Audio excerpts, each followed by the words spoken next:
Hi all, welcome back. It is another Sunday, which means I am going to try and do some drawing. Let's see. Thanks for all the requests last week and comments, very helpful.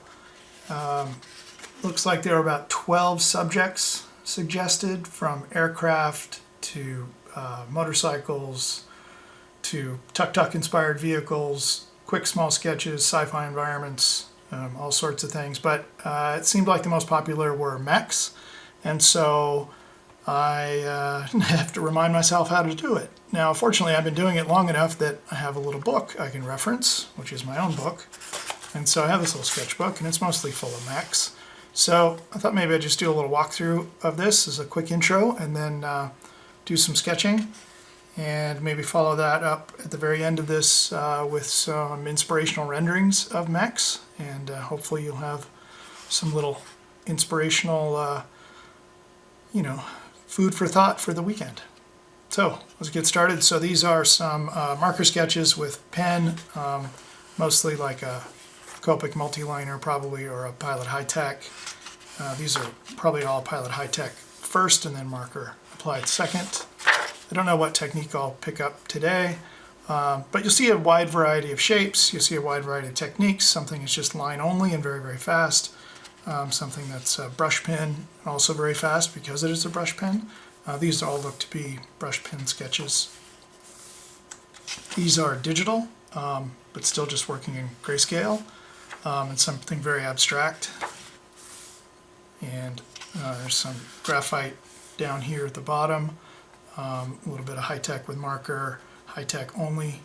It's probably there's some graphite versus felt tip, and just a variety. And this is good for me to look at. I'll probably open it up and have it out of the frame for me to reference, to remind myself how to do things. You see just some little form studies. Maybe that would be the top of a mech, or it could be a spaceship, could be anything. So I tend to do those quite a bit as well when trying to come up with new shapes. I'll do a future tutorial at some point about form language and how to build variety in your work. But you see, when I'm thinking mostly about shape and proportion, I usually just keep it to a side view, right? And that makes it simpler to explore the forms because you don't have to worry as much about the perspective. Because some of the perspectives can get difficult. They require a bit more construction, at least in your mind, to make them look realistic. Whereas if you just keep it in side view, and this is like it's flipped, 3/4 view, but mostly this is probably the fastest way to work. Find the proportions and then jump into a view like this next. So anyway, that's just a little intro to what I'm going to try and draw today, and we'll probably do something similar to these and maybe a variety of techniques. So let's get started. Try to remember how to draw some mechs. So I'm going to first do a couple here with the light Copic marker. This is a Cool Gray 1, and there I just start the typical way, which is exploring some shapes and proportions, and this should all be quite familiar if you have followed my channel. Nothing new. So I'm starting here with a little side view. It's usually the easiest way to start, and all I did there was make the legs, maybe exploring an asymmetric pose with just the legs, to make it look a little bit more interesting, a little more dynamic than an exact side view. And I'm going to do two sketches here side by side. I find it easier. A lot of times I block a whole page with light marker first before adding any line work. And the reason I do that is that I like to give my eye a break from the shapes. And then when I return back to them to add the line work, I sort of come back to it with fresh eyes. And I find that I see more things, or I see other things, I should say, that I didn't see before. So here I'm doing the same thing. I'm just blocking out a body up top and some legs, and thinking about maybe, again, an asymmetric pose to the legs. One sort of pulled further behind, which will raise the far side, whatever we're going to call it, elbow or knee. I guess probably knee is more appropriate if they're legs. And trying to check my balance there to make sure that the center of weight is over, split between those 2 feet. It's one thing when I find that you're doing, no matter what, actually, with any vehicles, characters, that getting that balance just right is important. And so try to estimate where you think the center of mass would be on something, and then just drop a plumb line out of that center of mass down to the ground, and make sure you have enough support either side of that so your object isn't going to fall over. So now I've grabbed a Cool Marker 3, and I'm going in and defining some of the volumes, some of the shapes. I'm not really going to render at all on this video today. I'm just sort of free sketching whatever comes to mind. Obviously, I looked through my little sketchbook before this part of the video and refreshed my memory a bit. But it's pretty much just free form, making little shapes, play with volumes. That's the thing about mechs, I find, is that first is the balance, then it's getting scale. If you have a human, like the first one there on the left has a human sort of popped up out of a cockpit up at the top. And I always like to add humans because it gives a sense of scale and you can more easily imagine yourself relating to that object. So this is the near side leg. This video, by the way, all the drawing part today has been sped up double time. So I'm caffeine free, so I wish I could draw this fast, but I think if I had caffeine I might. But this is double time, so I think if YouTube allows, just play it back at half speed and you'll see the real-time speed if you like. So there's the block out. So sketching with light markers has always been my favorite before doing the line work. And so the first one, just can use a little ballpoint pen. And I go around and I sort of reference the marker that's there, but I don't let it really dictate to me what's, where I need to draw. So I really use it as an opportunity for discovery. I find that's really fun, and I can make it all sorts of discoveries. I see there something's going on with my camera. I'd have to make some more adjustments before the next Sunday to try and get rid of that exposure change. I thought I had it set. Anyway, I've been chasing that little bug a bit, so it's not set to auto. It's set to aperture, so it should be locked, but I'll keep pursuing that. Fortunately, it only happens very briefly throughout this video. So here I go, just detailing. So again, how do I connect and use the marker to my advantage? How do I use it as an aid to help me to see the shapes? And a lot of times this little scenario is basically there's a cabin of some sort on a pivot for say the hips, and then a little sort of chicken leg with a knee and an ankle. And in this case, the cabin is hollow, so I could fit a person up there. So added the person up there with a hatch open. Indicate a little bit of surfacing there, just a little break between that cylinder, maybe cylinder-ish shape is what I imagine, and where the person is, much like the turret on a tank maybe. And a lot of times if I'm trying to make my cut lines on the interior sort of harmonious with the silhouette, you'll see that a minute ago I just put I pulled a cut line out of the tail there, that little point that was made in the silhouette. That's one of the ways, I think, to sort of echo what's going on in the silhouette back into the interior of the shape. You'll find that oftentimes, imagine drawing a cube in a 3/4 view or a perspective, any perspective where you can see multiple faces. Wherever you see a corner, it's going to, that corner is going to dictate that a line, right, pulls into your interior shape. And so that's what I do, the same thing here. You also saw a little overlap right there. That's another thing I do quite a bit, and I really enjoy, is taking a big shape that might have two symmetrical-ish lines around it, like that sort of thigh area. And then on the top one side of it, maybe it extends the full length.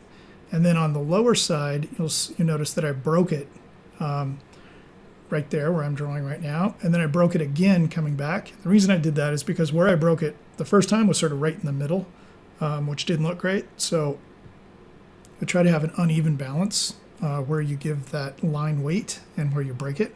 So I extended it forward and added another little overlap, and that helped to lighten it up a bit and get away from that break. And also I did it below the center line, so you notice that vertically is also split unevenly, as well as end to end. And those are the things that the more you draw and the less rusty I become as I'm drawing again, will get better and more fine-tuned as I'm dropping in and refining the shapes. Right now it's just about moving around my hand, getting the muscle memory back, and not sweating it much on the design at all, just really trying to get back into practice of making shapes. And I haven't drawn a mech in a long time, so these are kind of fun, and just being patient and exploring, moving the pen around. The next couple little sketches I'll switch to a different medium just to mix it up for you guys, so you've got some inspiration of mediums and subjects for this coming week. Same sort of thing there. I did a little break across that. It's kind of a cylindrical shape in my mind, that horizontal part of the leg, so the rear just above the knee could pivot outward if it wanted. So I actually have two sort of cylindrical break lines there, and then a horizontal pivot for the knee, and maybe a little actuator indicated there. And you'll see I'm repeating the rhythm of the shape from the thigh area down into this sort of calf area, and then extending down to some skinny ankles. And maybe a little, I don't know what that is, a little detail off the back of the, I'm sure there's some name for that little, if it was a bird, there's some sort of name for that talon. And I'm very loosely mirroring to the far side. So you see I just throw a little value on it to sort of push it back away. And sometimes it works well as a way to provide a little background to hold the silhouette of the near side leg. And so I'm sort of use it as a little freebie background. And that's the reason for making the legs asymmetric as well, is to position so that it works as a background. I'm doing a little bit of breakup with the values there just to show maybe there's a different type of material or different mechanism.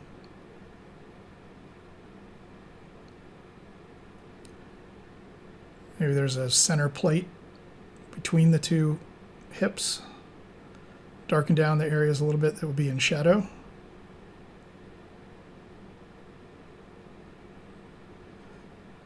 And adding a little cut line here that just hints that maybe we see a little hatch that could open, for instance.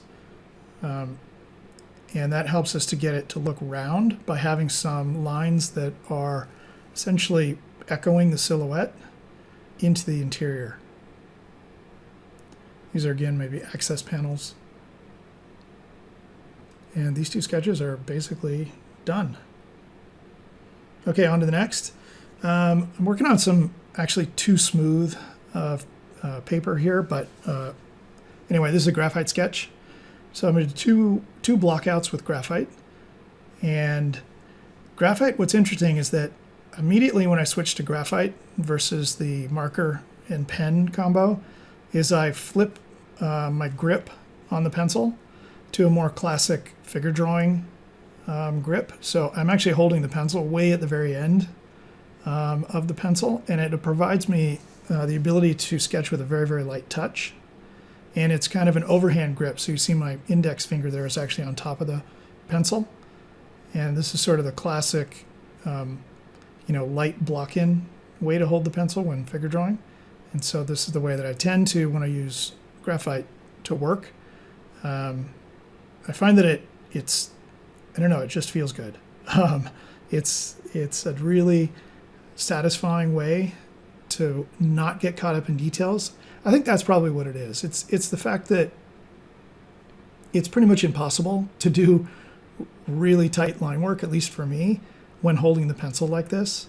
So what it gives me is the ability to sort of loosely and gesturally block in and discover shapes just because of the grip.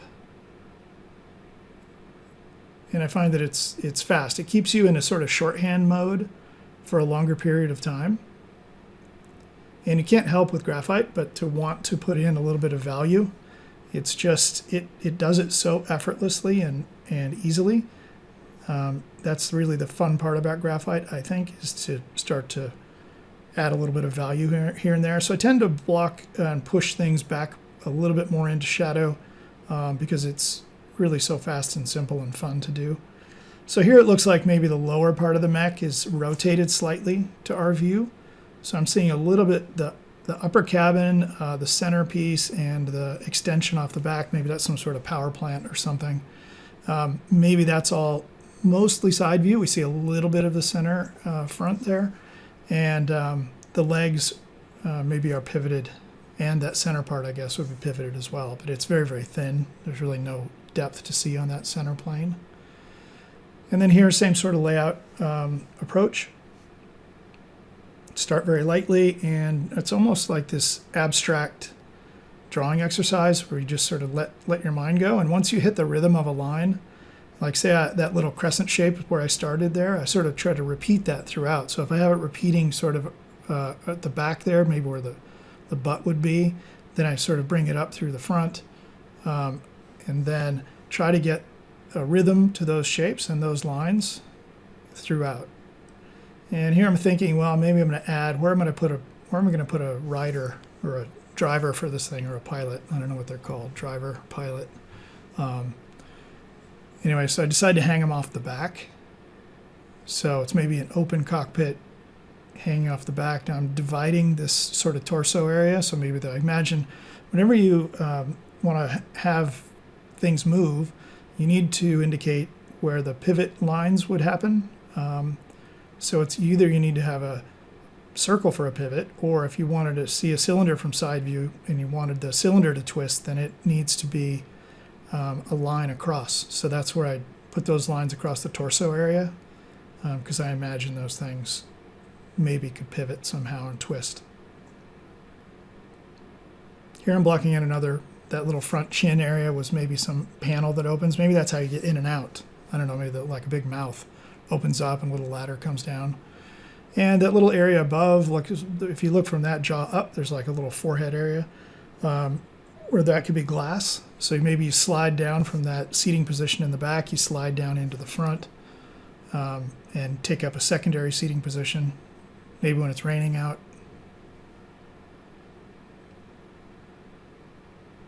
And you see there, I'm going to come back here, add some lines with the graphite, and start to darken up some areas. So now I'm just sort of thinking not really about sculpting form. I'm thinking really about graphic value. So where are the dark holes? Is it a hole or is it a dark panel? Thinking of those basically look the same from a distance. So that's kind of what I'm starting to do, sort of graphic breakup of values. Whether it was painted dark or it was a hole, you get the same effect. Adding some little mechanical bits here and there, handles, pivots, things like that. Those are all the little finishing things that make it look more real. And the more of those little things you have, also the more mechanical it looks versus organic. And it's always nice to drop. There's a lot of fun little details, a lot of times hanging down in the shadows. So that's what I'm doing there. So maybe some hoses or something hanging off, and you really just see those as silhouette. So those are really easy to do. Again, this paper's probably not a great choice for graphite. It's a little bit smooth, so pencils may be not looking quite as dark as I would like. It's also a bit slipperier than I would like, but it's all right. Still fun to move around the arm again and discover shapes. So again, this is maybe some sort of power plant hanging off the back. And maybe the reason it has to be out the back is it needs a lot of cooling. You don't want to be sitting anywhere near it. Who knows? Make up any reason you like. But once you make up a reason, then it gives you a list of things to design. So I always try to assign some sort of at least imaginary function to the areas of the, in this case, vehicle, little bipedal vehicle. And so dropping in a couple little hints of holes. And these would be effectively a really long lens perspective, where you see a little bit of the ground plane, but you really don't see a lot of perspective changing between the ground plane and looking up to the very top. You see I curve the hatch at the top a little bit where the person's sitting in that hole. So you see it's bending up just a little. We can't see into the top, basically, and we see the ground plane. So the horizon would be somewhere, probably the lower part of that capsule up top, where that power plant lumpy thing is. Sort of that's where the horizon would be at. So it's somewhere below the top and higher than, the middle. Again, today these are all about, trying to get inspired, try to just have fun drawing. And it's always fun. I always enjoy when I'm getting back into it to play around with different mediums. So fun to grab the graphite again. Here you can see in my initial block out, I thought the foot was a little too bulky, too large. So when I went back in and did the heavier value, just make it smaller. It's just like using the light gray marker. Pretty much same thing, allows you to do a block in, make some discoveries about the proportions. We can sort of see the front of the legs just a little bit, so I'm adding a bit more thickness there. A couple little details. So you see, whenever I do the symmetry on one side, I usually go right over to the other side and add the symmetry over there. So I added a little nubbin sticking out on that near side leg, so I went right over to the far side. It makes it easier for me to sort of get it aligned, right, guessing where it goes in perspective. And just grabbed a kneaded eraser and cleaned up a little bit. One of the techniques I would use a lot if I'm doing a nice graphite sketch is that I would take like a Weeble pad or a cotton pad, and at this point I would actually smear the whole drawing. And that gives me another chance to go back in and make refinements. And after I smear it, I would go in with a kneaded eraser and pull out some highlights. And then start to add some final line work and start to sculpt some of the forms by adding more value.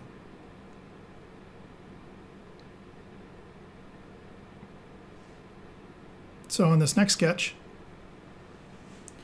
I grabbed a Copic multi-liner pen, and I thought that the graphite was looking a little bit light. It was also taking a little bit longer because I was getting caught up in adding value changes into the shadow areas and doing too much cross-hatching. So to keep these a bit more rapid, I grabbed the Fineliner pen, and now I'm going to do my outlining on this one. And this will be a classic technique of inking.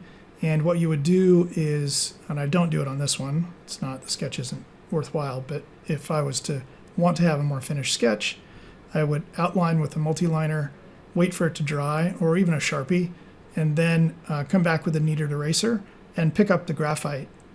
So it would be just left with the ink on the page, and the graphite would all basically go away. And then if I scan it, I could do a little levels adjustment and get rid of anything that the eraser didn't pick up.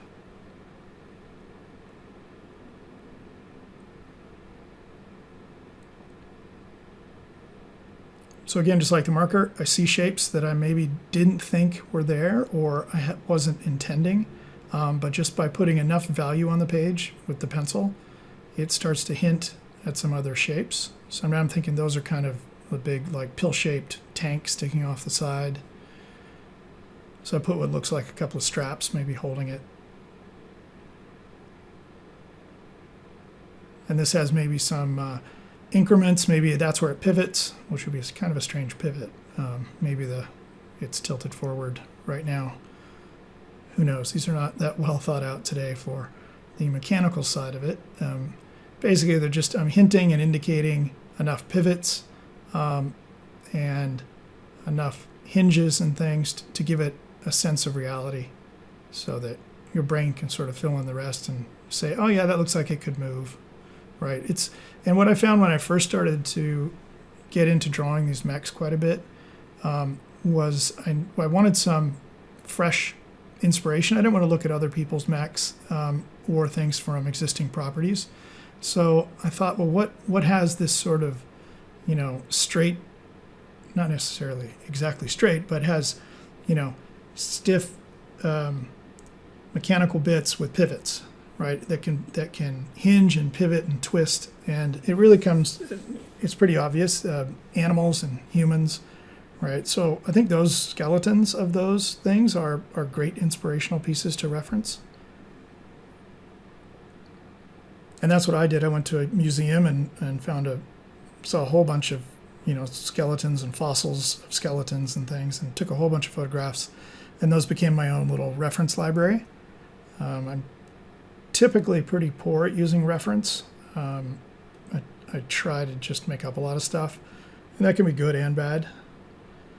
Good on the sense that it's going to probably be fresh because I'm not looking at anything, but a little bit slower and maybe a little bit harder to make recognizable because you're not using a lot of things that maybe exist as visual cues that you could.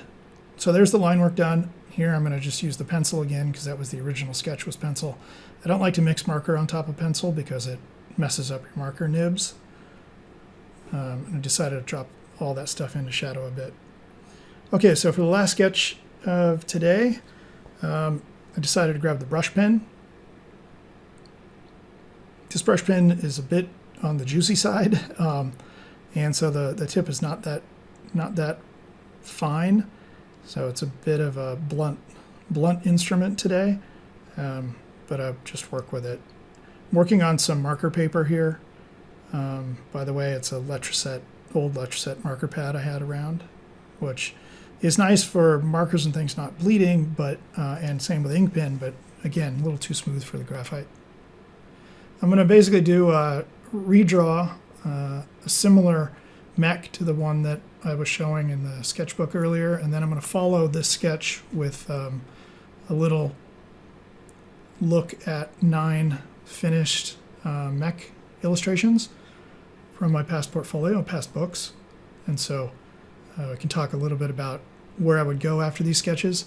And the very last rendering of the day will be a rendering of the brush pen sketch that this sketch is loosely based on. And you'll see that the brush pen sketch is still there in the rendering. They're very, very loose paint overs. So this is a 3/4 view, very sort of long lens, so there's not a lot of convergence left to right across the shoulders and across the front. A little bit, I just hinted that we're seeing the underside of that driver's helmet, so we see the chin, and we're not going to see into the cockpit much. We'll see maybe the underside of the arm, that sort of thing, underside of the center torso of the mech. And then just really trying to pre-visualize where my points go. Again, this one's pretty easy, which is kind of nice for a warm-up, is because I already had a sketch that I've done that's similar. And that's what I'm referencing. But if I wasn't, and when I did the original, I had nothing to look at. So this is just thinking about, hey, where do the pivot points go? Where are the shoulders, the elbows, the wrist, the hips, the knees, the ankle? Which way do I want the foot to pose at the back? In this case, I posed it sort of reverse of the front, sort of bring your eye back up into the arch of the back. And there's the far side foot. And so you see I'm just sort of visually marking and trying to project across underneath the mech to drop in the knee. And then maybe here's the sort of stomach area, torso extension hooking between the hips. It'd be like the pelvis back there. And dropping a little shadow. And really, it's all that's left for a sketch like this is to come back and do a little bit of detailing. So I'm going to add some little ribs and vents, things to make it, again, look more mechanical, less organic. Whenever you have a rhythm of consistency, right, of equal spacing, like those 3 little, whatever they are, holes or dark areas I put on that shoulder area, that'll help it to start to look more mechanical.